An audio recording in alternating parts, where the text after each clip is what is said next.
Po sa ating lahat. So, ang topic po natin ay patungkol nga po ito sa gaganaping tandem ni Kalingap Eds at ni Beyonce. No?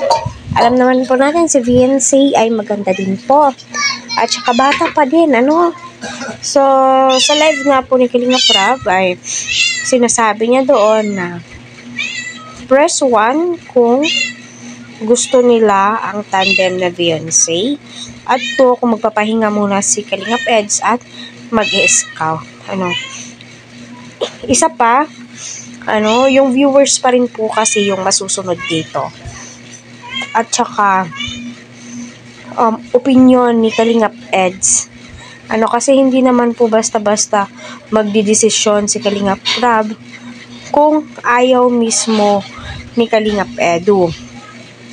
At saka, sa live ni Kalingap Eds, ay sinasabi niya po doon na magpapahinga muna siya, iwas muna siya dyan, at mag-focus muna siya na beneficiary kasi nga,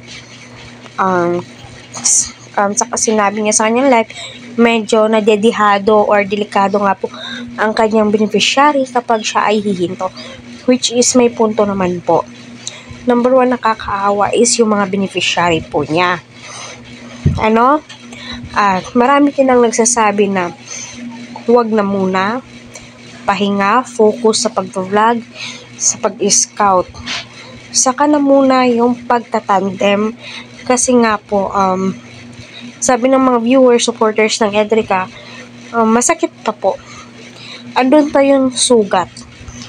Kasi nakasanayan po nilang na ipares si Edu kay Erica, no? So, kahit sino mabibigla, diba?